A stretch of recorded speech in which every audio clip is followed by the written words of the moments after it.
Dalam video kali ini, aku akan menjelaskan tentang pengelolaan sampah rumah tangga.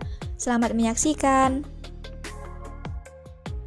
Menurut UU nomor 18 tahun 2008 tentang pengelolaan sampah, didefinisikan bahwa sampah adalah sisa kegiatan sehari-hari manusia dan atau proses alam yang berbentuk padat.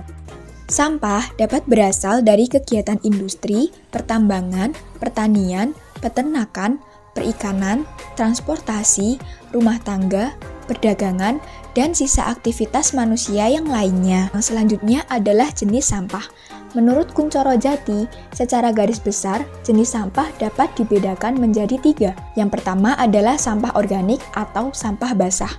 Sampah basah adalah sampah yang berasal dari makhluk hidup seperti daun-daunan, sampah dapur, sampah restoran, sisa sayur, sisa buah, dan lain-lain. Sampah jenis ini dapat terdegradasi secara alami. Yang kedua ada sampah anorganik atau sampah kering. Sampah kering adalah sampah yang tidak dapat terdegradasi secara alami. Contohnya adalah logam, besi, kaleng, plastik, karet, botol, dan lain-lain. Yang ketiga adalah sampah berbahaya. Sampah jenis ini berbahaya bagi kesehatan manusia. Contohnya adalah baterai, jarum suntik bekas, limbah racun kimia, limbah nuklir, dan lain-lain. Sampah jenis ini memerlukan penanganan secara khusus. Salah satu upaya yang dilakukan dalam mengelola sampah adalah dengan melakukan gerakan 4R. Yang pertama adalah reduce. Reduce atau mengurangi dapat dilakukan melalui tindakan menghindari pemakaian dan pembelian produk yang menghasilkan sampah dalam jumlah besar, menggunakan produk yang bisa diisi ulang, misalnya menggunakan cairan pencuci yang menggunakan wadah isi ulang, serta mengurangi penggunaan bahan sekali pakai, misalnya penggunaan tisu. Yang kedua adalah reuse. Reuse atau menggunakan kembali dapat dilakukan melalui tindakan menggunakan kembali wadah atau kemasan untuk fungsi yang sama atau fungsi lain. Misalnya, penggunaan kaleng bekas dan botol bekas, serta menggunakan wadah atau kantong yang dapat digunakan berulang-ulang, misalnya wadah untuk belanja kebutuhan pokok yang terbuat dari bahan yang tahan lama sehingga dapat digunakan dalam kurun waktu yang lebih lama. Yang ketiga ada recycle. Recycle atau mendaur ulang dapat dilakukan melalui tindakan memilih produk atau kemasan yang dapat didaur ulang dan mudah terurai. Kemudian bisa juga dilakukan dengan menggunakan sampah organik untuk dijadikan kompos dengan berbagai cara yang telah ada atau memanfaatkan sesuai kreativitas masing-masing serta menggunakan sampah anorganik untuk dijadikan kembali menjadi barang yang lebih bermanfaat. Yang keempat atau yang terakhir adalah replace. Replace atau mengganti adalah sebuah cara pelestarian lingkungan dengan cara mengganti barang-barang yang hanya bisa dipakai sekali dengan barang yang lebih tahan lama. Pakailah barang-barang yang lebih ramah lingkungan. Misalnya, kantong kresek plastik digantikan dengan keranjang di saat berbelanja. Teman-teman, sebenarnya sampah yang telah dipilah itu dapat dimanfaatkan loh. Yuk kita intip apa saja pemanfaatan sampah rumah tangga itu sendiri. Pada prinsipnya, pemanfaatan sampah rumah tangga dilakukan dengan pemisahan atau pemilahan terlebih dahulu antara sampah organik dan sampah anorganik. Berikut ini adalah beberapa manfaat dari sampah organik. Yang pertama adalah pengomposan atau composting. Composting merupakan proses pembusukan secara alami dari materi organik. Pembusukan itu menghasilkan materi yang kaya unsur hara yang disebut kompos atau humus yang baik untuk pupuk tanaman. Sampah organik juga dapat dimanfaatkan untuk pembuatan briket.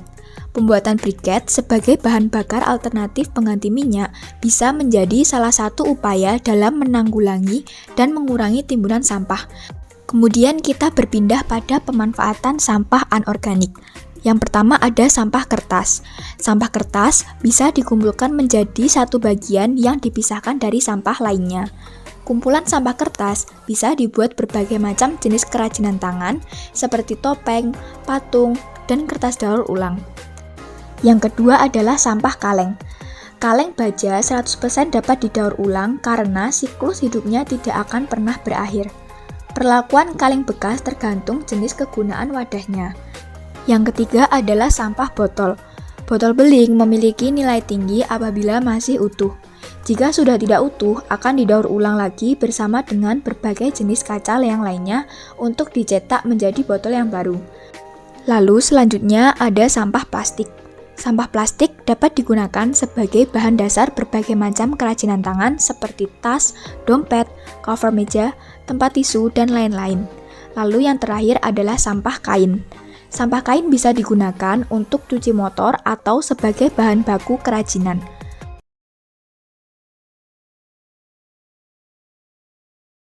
The proposed treatment system is of chemical and physical process, which guarantees excellent quality of the treated water making available for reuse. The first step is a pre-treatment through a filter that retains coarse solids and hair strands. The effluent is then transported to the raw water tank.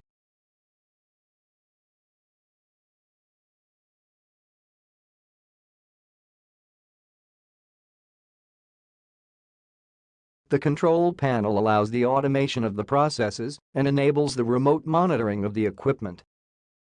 These are the gallons of chemicals used in their dosing pumps. This is the input flow meter.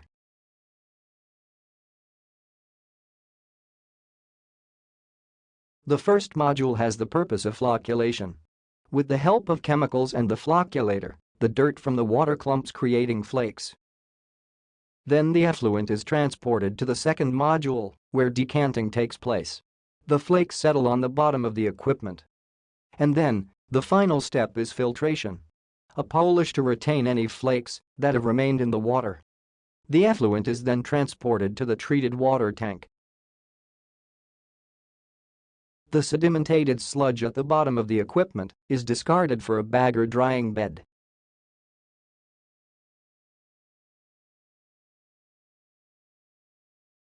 The filter module receives a backwashing periodically to ensure the quality of the system. The process is automatic, and after finishing, the water used in the backwash is returned to the raw water tank. The water stored in the treated water tank may be reused for various purposes, except for human or animal consumption,